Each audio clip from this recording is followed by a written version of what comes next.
Hey y'all, this is Renacencia, but you can call me Marjorie.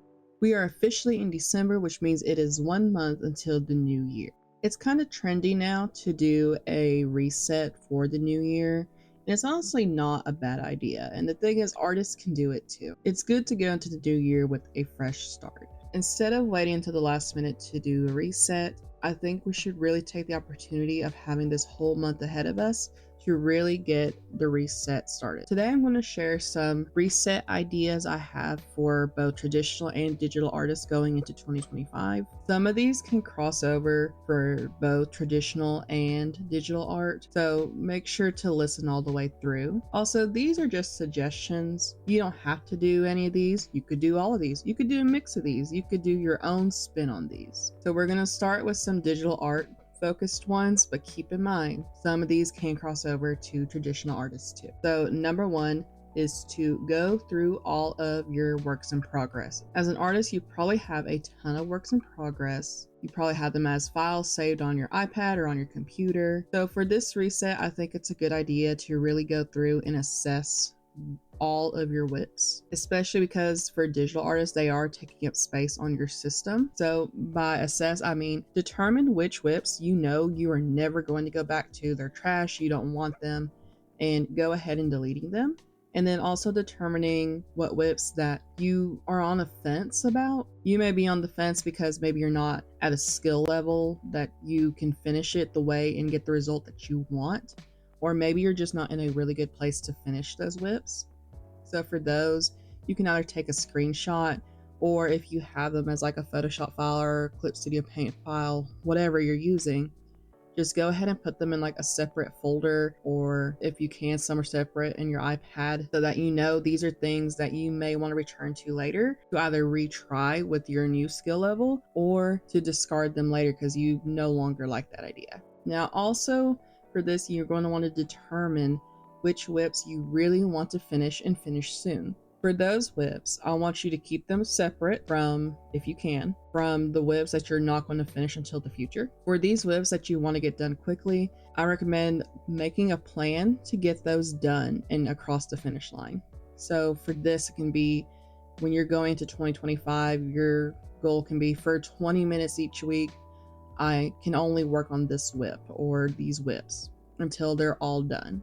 I think for this reset, this is a great way to kind of declutter things that you know you're no longer have the desire to finish, kind of assess the projects that you don't think that you're going to be able to finish at your current skill level, or just because you're not really in the mind space to do it. And then also it's going to give you an opportunity to make a plan to finish a lot of these projects that you've been putting off for a long time. The number two is to clean out your photo gallery.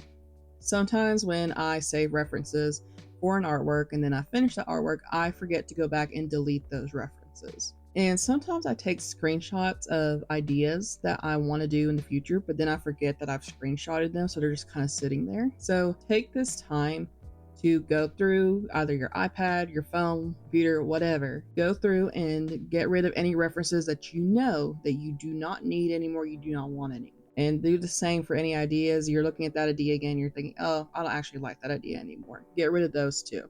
Now, for references and ideas that you still like, if you have a computer, I recommend making a dedicated folder to ideas you like and references. If you just have your iPad or your phone, then you can make an album and you can stick those things into those albums. And the reason I want you to kind of keep these separate is because in the future, if you're having art block or if you're having trouble coming up with ideas, you can go back into these dedicated folders where you've already put all of your ideas and the references you want. And that can kind of help you down the line. And also by clearing out your photo gallery, you're getting back storage on your phone or your iPad. Number three kind of goes with the previous one. Organize your finished artworks into folders or albums. Let's say you're an artist that likes to compare your work from the past to where you are now. It's helpful to have your work organized by year. Maybe you're someone who wants to keep your fan arts away from your original art, just so it's easier to find those artworks specifically instead of having them all jammed into one big gallery or folder. If you're a traditional artist and a digital artist, you may want to keep the scans or photos of the art you did traditionally separated from the art you did digitally. I found that, especially when putting together a portfolio or trying to find things to post on social media or making posts or videos, it's come in handy to keep these things organized in a way that makes sense to me. So whatever makes sense for you, keep these organized in a way that's going to help you down the road. Number 4, delete any unused art apps or programs. So I tend to be the person that I think I need all sorts of apps, and I always convince myself, oh, I'm going to use these all the time. And then I don't. The reality is some of them I've only opened a few times and then never opened again. So this is a good time to take a look at your workflow and really determine any apps or programs that you have. Be honest with yourself and think, do I actually use this? Am I ever going to use this? And if the answer is I never use this and I will never use this, then go ahead and uninstall that app. It's going to free some space in your system and it's going to kind of declutter your workspace. Number 5, switch out your wallpapers. This one might be a little odd, but going into the new year, it's all about kind of having a fresh space, kind of a decluttered space, having room for your mind to really think. And part of that is kind of changing your environment. Sometimes having a bit of a change will really kind of make you more creative just because your environment's different, your mindset's different. So if you've had the same wallpapers on your phone or your computer or iPad or whatever for a very long time, this might be a good time to go ahead and switch that out for something new, something fresh. You can draw it yourself, you can get it from another artist, whatever makes you happy. Just think about giving your digital environment a fresh start. Number 6, revamp or clean out your playlist. I love to listen to music and sometimes podcasts when I'm doing artwork. And that's not unique to me. That's pretty much universal for most people. Sometimes though, I have found myself skipping some songs that I just no longer really like, or sometimes I get bored listening to the same old thing. So this is a good opportunity to go through your playlist, whether that's on Apple Music, Spotify, whatever, and get rid of any old songs that you don't like and hunt down some new songs that really inspire you. Or if you listen to music on YouTube, this might be a good time to look up some new playlists or some new videos. If you listen to podcasts, this would be a good time to go find some new podcasts to listen to. Basically, you're going to go to New Year with fresh new music or podcasts that you're excited to sit down to work and listen to. So now we're getting into more the traditional art portion. So number 1 is to clean your dirty brushes and toss any that are just absolutely ruined. If you're the type of painter who sometimes maybe forgets to clean their brushes, then you probably have a pile or a jar of brushes somewhere that just desperately need to be cleaned. So this is a good time to clean up those kind of crusty brushes, but also this is a good time to look through all of the brushes that you own and really determine which ones are just no longer usable and that there's absolutely nothing you can do. They're just too ruined or too messed up. This is a time to say your goodbyes and depart with those brushes by tossing them. 2, clean your dirty palettes. This one's straightforward, goes with the previous one. In fact, do this when you're cleaning your brushes. If you let your palettes get dirty, they're probably covered in dried up paint. Just go ahead and clean it up. Number 3, organize and go through your art supplies.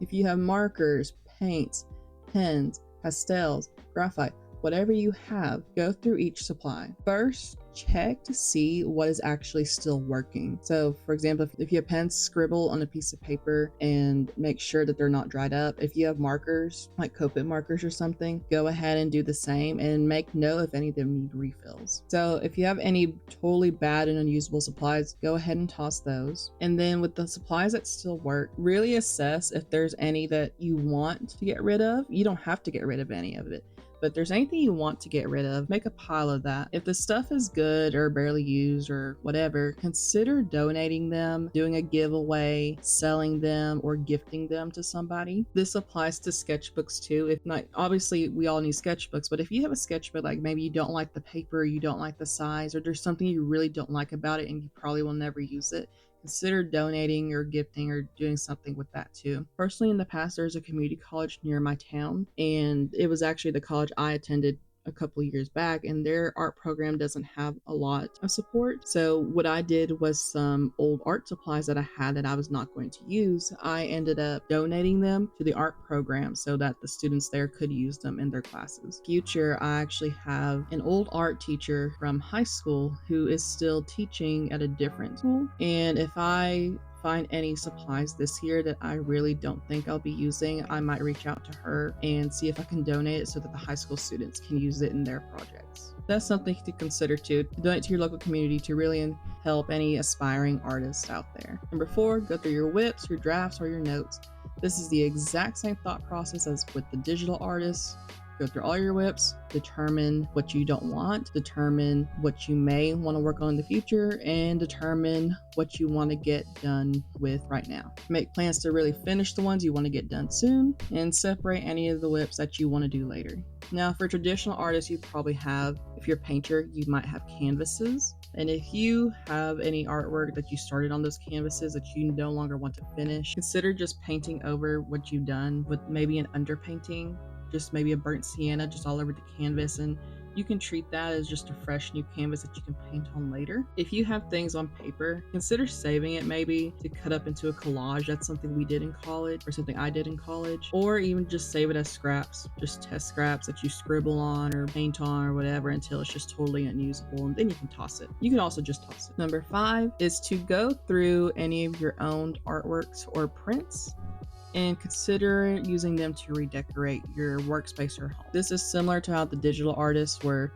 switching out their wallpapers. I personally own a lot of prints from a bunch of different artists, and I can't hang up every single one of them. There's just not enough room on my walls. You may also have some prints from other artists, or you may have originals from them, or you may have your own art hanging on the walls. But if you also have a lot of art that you just haven't had any space to hang up, consider taking down some of the other artworks you've had up for a while and putting up the new ones. This is going to kind of refreshen your environment and your space. Now, for both traditional and digital artists, I have 2 more reset recommendations. Number 1, plan your art goals for next year. Really think about what you want to accomplish artistically next year and set actionable goals and sub-goals. So maybe your goal is that you want to get better at anatomy or color theory. Actionable sub-goal would be, I'm going to spend 30 minutes twice a week doing anatomy studies. Or for color theory, it would be, I'm going to spend 1 day a week doing a color theory course, and then I'm going to spend a second day doing a practice piece. If you're just building like an art habit, goal can be something like, I'm going to be creative and draw something for 20 minutes 2 or 3 times a week. You can also split this up into quarterly goals if you don't want to have that same goal for the entire year. So for January through March, you could have one set of goals, and then from April through June, you can have another set of goals, and then so on and so on. Our second and absolute final reset idea is to clean your workspace. I mean your physical workspace. This means your desk, your table where you paint. If you have a place where your easel's set up, clean that area. Basically do a deep clean of your studio space or your desk space or whatever. Take everything off your desk, dust it, do a deep clean. If you have paint somewhere, scrape that paint off if you can. Really get your space clean and decluttered. I'm really big on decluttering and having your space clean, because having a clean space really helps you mentally and really helps keep your mind clear, or clearer than it would be if your space was messy. And that's very important when you're doing artwork, to have a kind of a clear head and being able to really think properly. So that concludes everything I could think of for a reset for artists for 2025. Feel free to throw in any ideas that you have down in the comments, especially if you have a very specific medium that you work with. It could help out anybody else who also works in that medium. Don't feel like you have to do this all in like the last week or the last weekend in December. You have the whole month to do it. You don't have to do it all. You can do whatever you want. You don't have to do any of it. I'm posting this early in the month so that you have a chance if you want to do any of this, you can kind of take it easy and maybe do 1 or 2 things every week until you've totally reset how you want to. I've already started my own reset for both art and personal stuff, and I'm taking it slow so that I don't get overwhelmed. So if you decide to do any of the stuff that I listed, I hope your reset makes you feel ready to take on your creative endeavors in 2025. Good luck, have fun, and if you made it this far, please consider leaving a like. I'll catch y'all later.